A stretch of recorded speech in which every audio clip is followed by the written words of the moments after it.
C'est aujourd'hui à 15 h que s'ouvre cette conférence tant attendue, conférence de financement qui a duré 3 mois pour trouver donc 12 milliards d'euros, c'est l'objectif, 12 milliards d'euros par an de financement d'ici à 2027. On risque d'ailleurs de parler de quoi? Notamment de CRDS. Bonjour Béatrice. Bonjour. Béatrice Mathieu, rédactrice en chef à l'Express. La CRDS.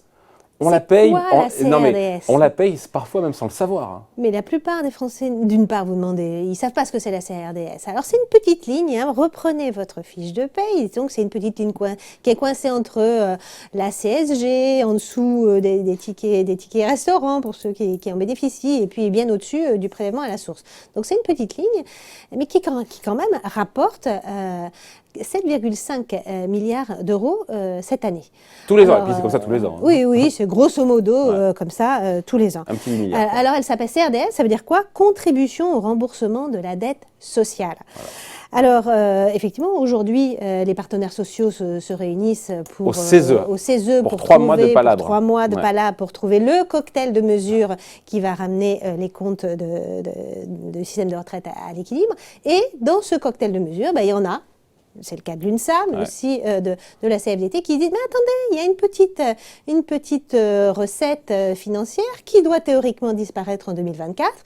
Pourquoi ne pas la laisser vivre? Et on pourrait piocher une partie et trouver une partie des 12 milliards dans cette petite recette. » Alors, il faut refaire l'histoire de la CRDS. Voilà. Et donc, il y a là, nous parlons d'Alain Juppé. Et donc là, on revient... Back to 1995, et là, on reparle d'Alain Juppé. Alors, qu'est-ce qui se passe à l'époque? Alors, Juppé a cédé, on se rappelle des grandes grèves, il a cédé sur les régimes spéciaux, mais il croit avoir vraiment trouvé la martingale pour remettre les comptes de la Sécu, parce que dans une partie du plan Juppé de l'époque, il y a une partie retraite, mais il y a aussi une grosse partie sécurité sociale. Donc, il dit, il veut remettre, il met des mesures fortes sur la sécurité sociale, et il dit, la dette, on va la mettre dans une sorte de structure de défaisance qu'il crée, qui s'appelle la CADES. Et en face de cette structure Caisse d'amortissement de la dette sociale. De la dette sociale. Et en face de cette structure de défaisance, il faut bien qu'il y ait des recettes. Hein. Il crée une recette et donc il crée la CRDS qui est un prélèvement, c'est pas un impôt, non, c'est une cotisation sur les salaires. 0,5%. Et il met dès le départ la dette de la CADES, grosso modo 23 milliards d'euros. Et puis il dit bon voilà, dans quelques années on aura épuré. Et la CRDS, elle s'éteindra d'elle-même. Et la CRDS s'éteindra d'elle-même. Alors, tout est fléché, tout doit être opéré, ça c'est la belle histoire. Et donc, en fait, en réalité, c'est une suite de promesses enterrées quand on regarde l'histoire de la CRDS. En 1997, 13 milliards de dettes sont de nouveau transférés dans la caisse, 50 milliards en 2014, 157 milliards entre 2009 et 2011, au plus fort de la crise. Et à chaque fois, l'horizon de remboursement est repoussé jusqu'à 2024. Jusqu'à 2024. Alors, il y a cette idée de se dire...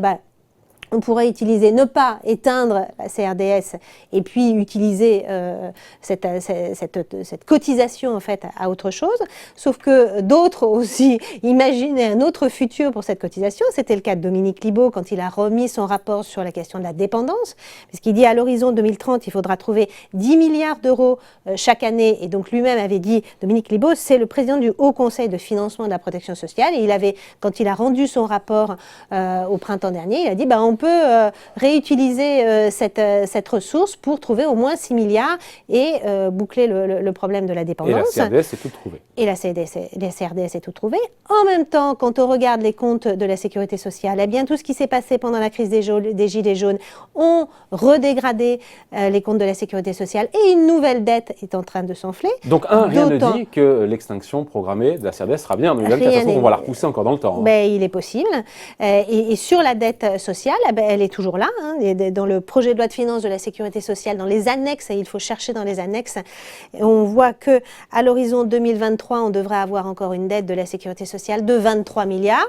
Donc le problème, c'est toujours là. Donc on peut très bien imaginer de nouveau reverser une trentaine de milliards à la CADES, et la CADES aura une longue vie devant elle. Voilà, sauf qu'en gros, la morale de l'histoire, c'est que tout le monde veut mettre le grappin dessus, tout le monde salive sur cette CRDS, qui n'est pas prête de s'éteindre en 2024. Qui n'est pas prête de s'éteindre en 2024. Et qui pourra, à supposer qu'elle le soit quelques années plus tard, elle ne pourra pas financer la fois la dépendance, une partie des retraites. Voilà, c'est pas possible. Ça, et donc la morale de l'histoire, c'est la morale de l'histoire, c'est que cet impôt ne va pas disparaître, alors que effectivement le gouvernement avait prévu, c'était dans le plan en fait de réduction des prélèvements obligatoires. Ça faisait partie du plan de réduction des prélèvements obligatoires de faire disparaître cet impôt, sans doute pas.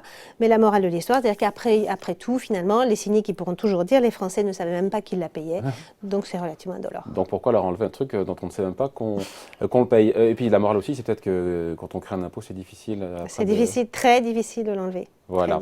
À retrouver cette semaine évidemment dans l'Express. On n'a pas la couverture, c'est dommage. Cette semaine l'Express. Le Brexit, qui est l'Europe, la vraie victime du Brexit. Voilà, à lire cette semaine donc dans l'Express. Merci beaucoup Béatrice. Merci. Bye.